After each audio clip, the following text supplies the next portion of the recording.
स्वामी news के सभी दर्शकों को आज प्रातःकाल का सुप्रभात। नमस्ते। नवरात्रि का दूसरा दिन। नवरात्रि ये भारत ऐसा है कि शक्तियों की पूजा करता है, देवियों की पूजा करता है। नवरात्रि में किसी भी प्रकार से वह धार्मिक होना चाहता है। वैसे तो परमात्मा का स्वरूप निराकार विराट स्वरूप है, सब जगह ईश्वर व्याप्त होते हैं, अलग से कहीं पर उसको करने की आवश्यकता नहीं होती। लेकिन फिर भी भारत भर में बहुत सारे स्थानों पर देवियों की पूजा की जाती है, तो प्रयास करना चाहिए कि हर चीज से हमें स्वास्थ्य मिल जाए। तो आप सब लोग देखते हैं कि हम सब के पास नवरात्रा में जब आप घट स्थापना करते हैं, कलश की स्थापना करते हैं, तो एक गेहूं के जवारे का भी एक पात्र मिट्टी का होता है। तो उस पात्र को आप रखते हैं, उसमें गेहूं डाल देते हैं और उसमें से जवारे निकलते हैं। इसमें से कुछ लोग जौ डाल देते हैं, कुछ लोग जौ के भी जवारे निकालते हैं, और मैं तो देखता हूं कि बहुत सारे लोग जौ डाल देते हैं। तो गेहूं और जौ में तो कुल मिलाकर के हमारा सबका संदेश उपदेश यही रहता है कि योग व स्वास्थ्य के इस कार्यक्रम में हम आप सबके स्वास्थ्य के लिए अधिक से अधिक बात किया करें, और जब जितनी ज्यादा स्वास्थ्य परक बात होगी उतना ही अधिक कार्यक्रम हमारा प्रासंगिक होगा। तो मंत्र पाठ के साथ आज के कार्यक्रम को प्रारंभ करते हैं। गहरे लंबे श्वास।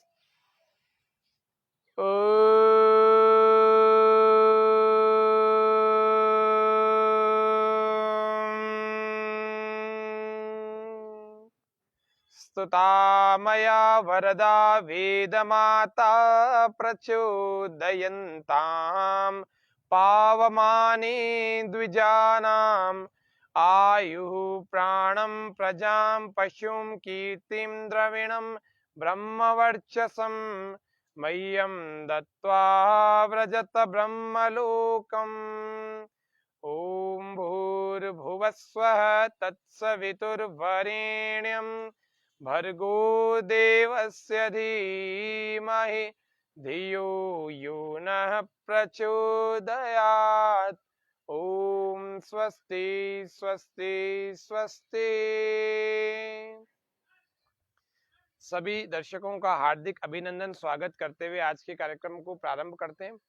नवरात्रा में बहुत सारे हिंदू परिवारों में यह पर्व मनाया जाता है और घर में जवारे बोए जाते हैं। तो मैं आप सबको कह दूं, कल आपने जवारे कुछ लोगों ने बोए भी होंगे और कुछ लोग नहीं रखते हैं, लेकिन मैं कह रहा हूं कि रखें अथवा ना रखें वो आपकी मर्जी के ऊपर है, आपकी श्रद्धा के ऊपर है। लेकिन आपको गेहूं के जवारे का महत्व पता होना चाहिए। अब जवारे रखते भी हैं तो क्या करते हैं, अंतिम दिन उस मूर्ति के साथ में फिर परवान करके आ जाते हैं और उसमें बिल्कुल विसर्जित करके आ जाते हैं। तो इसीलिए वो करना ना करना वो सब अलग बातें हैं, लेकिन उसके साथ स्वास्थ्य की एक बड़ी बात, गंभीर बात जुड़ी हुई है। वो ये है कि गेहूं के जवारे को, गेहूं के दानों को जब आप मिट्टी में डालते हैं और उस पर प्रतिदिन पानी डालते हैं और एक मिट्टी का पात्र हो, उसमें रोज पानी डालते हैं, तो पहले दूसरे दिन से ही उसमें से अंकुरण होने लगता है, अंकुर फूटने लगता है और अंदर से कुछ जवार, एक लंबी लंबे जवारे निकलने लगते हैं। अभी मैं गेहूं की बात कर रहा हूं। तो मिट्टी का एक पात्र ले लेना जिसमें आप पक्षियों को पानी पिलाते हैं, कुछ इस प्रकार का पात्र होगा, या और भी बड़ा हो तब भी चलेगा। उसमें मिट्टी डाल करके, उसमें गेहूं डाल करके और उसमें पानी डालते रहे। 7 दिन में तो बहुत सारे इतने इतने जवारे निकल आएंगे। अगर ये जड़ है उसकी, या यहाँ से मिट्टी की सतह शुरू हो रही है, तो यहाँ से लेकर यहाँ तक इतने बड़े जवारे, या किसी के कम ग्रोथ हो रही है तो इतने इतने जवारे तो आपके 7 दिनों में निकल आएंगे। फिर आपको कैंची से यूं काट करके उसके जड़ों के सतह से, और फिर उनको पूरे को ही 2-3 टुकड़े कैंची से कर लेना और उसके बाद उसको मिक्सी में चला लेना। मिक्सी में थोड़ा सा पानी हल्का सा डाल करके मिक्सी में चला लेना, और मिक्सी में चलाने के बाद उसका जूस तैयार हो जाएगा, रस निकल आएगा। तो गेहूं के जवारे का रस वो छान करके एक एक कप उन लोगों को दिया जाए जिन लोगों का पेट साफ नहीं हो रहा। एक एक कप सुबह और शाम को उन लोगों को दिया जाए जिन लोगों को शरीर में किसी भी स्थान पर कैंसर है। एक एक कप सुबह और शाम उन लोगों को दिया जाए जिनको HIV, जो लोग HIV पॉजिटिव हैं।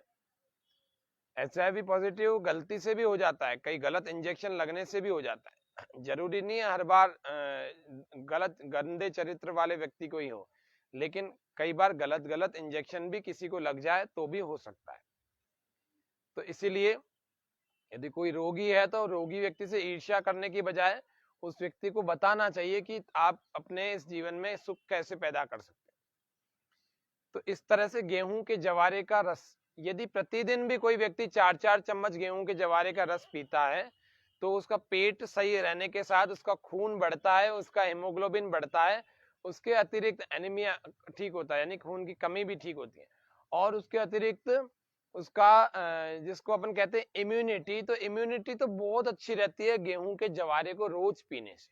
तो गेहूं के जवारे का रस प्रतिदिन पीना, मैंने आपको विधि बताई और कैसे पीना चाहिए, घूंट घूंट करके पीना चाहिए, कब पीना चाहिए, तो सुबह खाली पेट पीना चाहिए, शाम को खाली पेट पीना चाहिए, शाम के भोजन से घंटा भर पहले, और गर्दन के सूक्ष्म व्यायाम कर लेने, केवल बैठे बैठे सुने नहीं, सूक्ष्म व्यायाम, आसन। आज हम कुछ महत्वपूर्ण बातों को जान रहे हैं। तो नवरात्र है आज दूसरा, तो आज ही आप 7 पात्र मिट्टी के ले आओ और उस सब में पहला पहला पात्र उठा लो। उस पहले पात्र में आप आज गेहूं बो दो, कल दूसरे वाले में बो देना, परसों तीसरे वाले में बो देना। ऐसे करते करते प्रतिदिन के बोने बोने से वो एक जो जवारे का पौधा है, पहला जो आज बोया है, वो 8वें दिन आपको तैयार मिलेगा इतने इतने जवारे लेकर। इस प्रकार से उसको काट करके फिर उसमें बो देना। ऐसे आपको प्रतिदिन तैयार मिलेगा। बस रोज आपको एक बोना है और एक काटना है, एक बोना है, एक बड़ा हो गया जो काटना है, और उसका जूस बनाना है और उसका जूस बना करके सबको पीना है। इसका कोई साइड इफेक्ट नहीं है। आप ज्यादा पी लेंगे तो अलग बात है, लेकिन आपको मैंने बता दिया है वो पीना ही 1 कप है।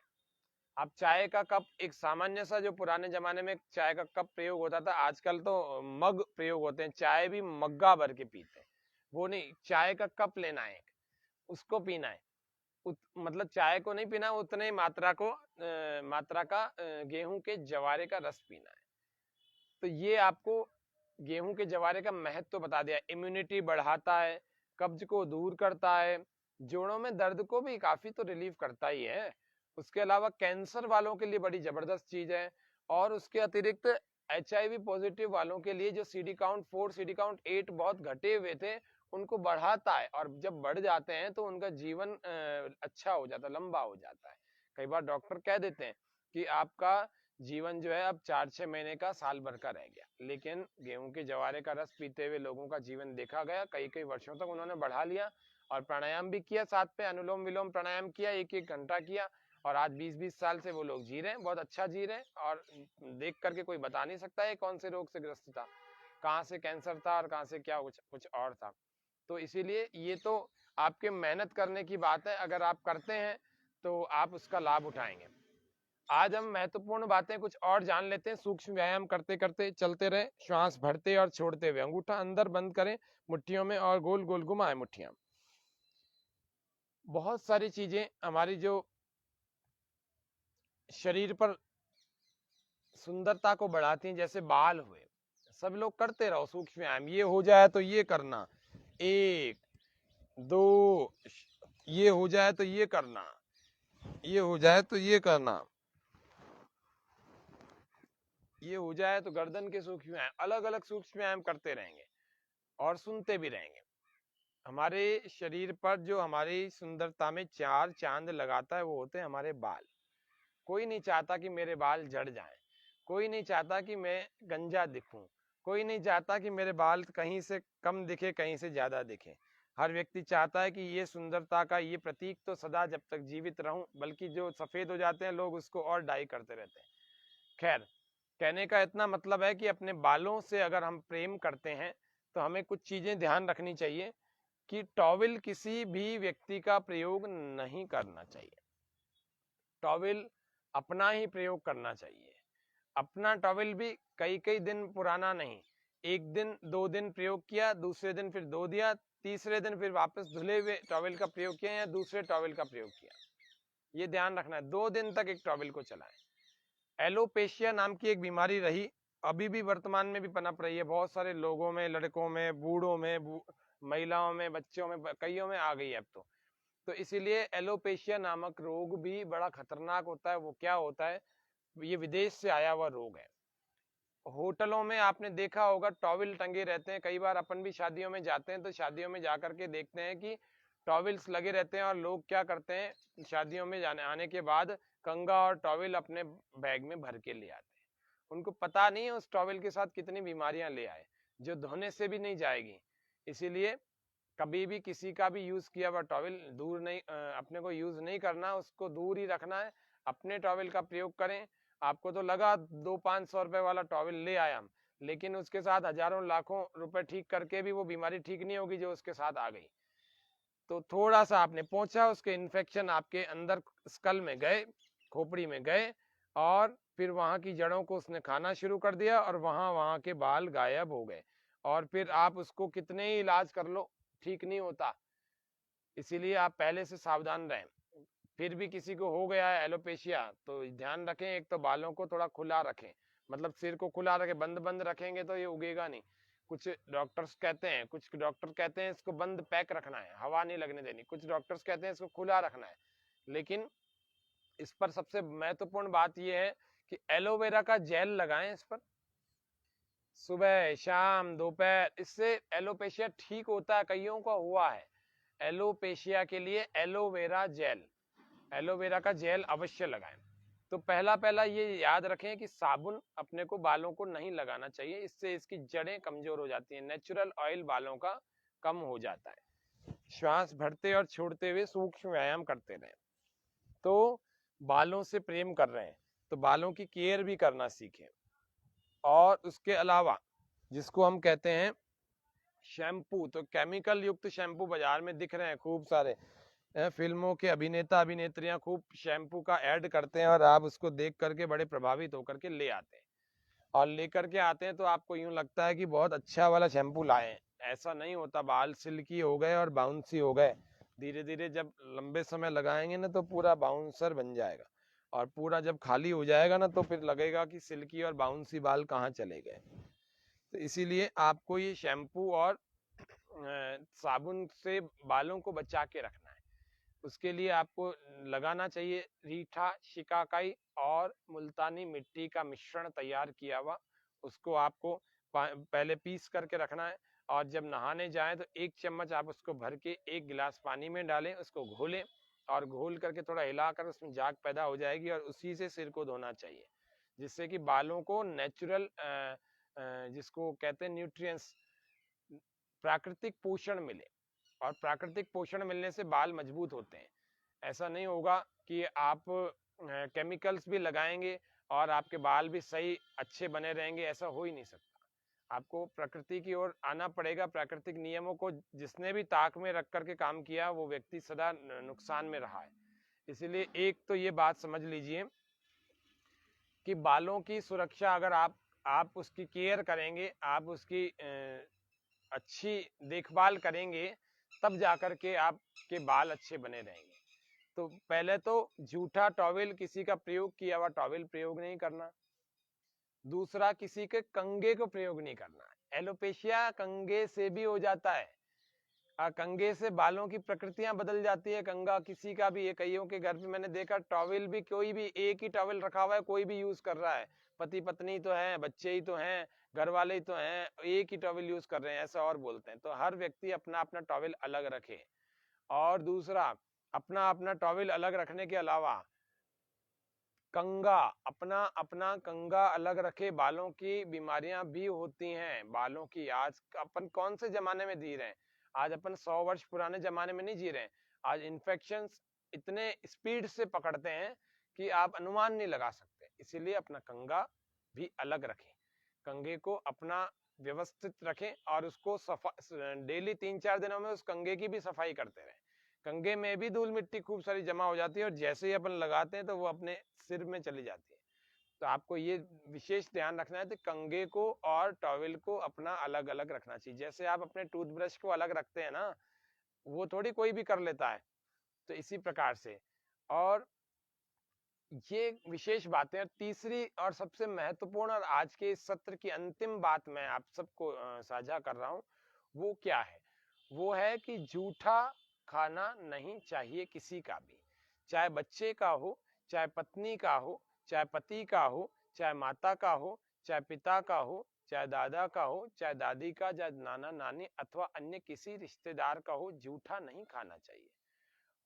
ऋषियों ने कहा है जूठन खाना अपने गुण कर्म स्वभाव को बदलने के बराबर है।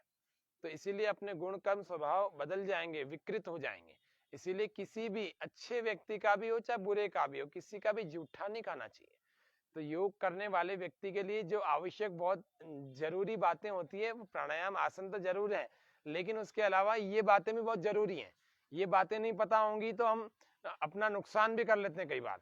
इसीलिए ये महत्वपूर्ण बातें बताने के लिए मैं आज नवरात्रा के दूसरे दिन में आप सबके सामने उपस्थित हुआ हूँ। गेहूं के जवारे का हमने महत्व जाना और उसके अलावा ये महत्वपूर्ण बातें जानी। आज के सत्र में मैं समझता हूँ आप सभी दर्शकों ने आज हमारे इस कार्यक्रम का, विशेष कार्यक्रम का बहुत लाभ उठाया होगा, क्योंकि बहुत सारी बातें बहुप्रतीक्षित कई सारे दर्शकों की मेरे पास उठाई हुई थी और उन बातों को मैंने आज उनका उत्तर देने का प्रयास किया है और उन्हीं बातों का उत्तर देते हुए आज के सत्र को रखा है। तो आज के सत्र को यही शांति पाठ के साथ समापन कर रहे हैं। ओम शांति शांति शांति, सर्वेभ्यो नमः। तो आप सबको मैं अपनी ओर से सुझाव दे रहा हूं कि आप सब लोग अपने अपने घर गेहूं के जवारे को उगाएं और प्रतिदिन एक एक गेहूं के जवारे को, मतलब एक एक पात्र में गेहूं के जवारा उगाएं और जैसे वो 7 दिन बाद बड़ा हो जाए तो उसको काट करके उसका जूस बना के पिएं। ये स्वास्थ्यवर्धक होगा और बहुत ज्यादा स्वास्थ्य को लाने वाला होगा। ये 0 बजट हेल्थ पैकेज है। गेहूं के जवारे से लगभग, जिन्होंने इस पर काम किया है, जो वर्तमान में भी बहुत इस पर शोध कर रहे हैं, वो कहते हैं कि सारे ही रोग ठीक हो जाते हैं, सारे सारे। हमने तो इस पर बहुत काम नहीं किया, हमने तो कुछ लोगों को पिलाया, उस पर लाभ देखा, लेकिन हमने जिन लोगों को सुना है जिन्होंने इसी पर 20-20 50-50 सालों से काम किया है, वो कहते हैं सारे, जुकाम से लेकर के कैंसर तक के सारे रोग ठीक हो जाते हैं। इसीलिए आप इसको नियमित रूप से ले सकते हैं। किसी को सूट नहीं करता तो 4 चम्मच लीजिए। 1 कप किसी को सूट नहीं कर रहा, किसी को लग रहा है कि मेरा पेट में ज्यादा बार बार टॉयलेट जाना पड़ रहा है, किसी किसी को लगता है, वैसे सबको नहीं लगता। तो इसीलिए तो वो लोग 4 चम्मच पिए, लेकिन पिए अवश्य। तो आज के सत्र में इतना ही रखते हैं। आप सबका बहुत बहुत धन्यवाद, सभी दर्शकों का, स्वामी न्यूज का भी। आप सबको नवरात्रा के इस द्वितीय दिवस की बहुत बहुत शुभकामनाएं। ओम शम।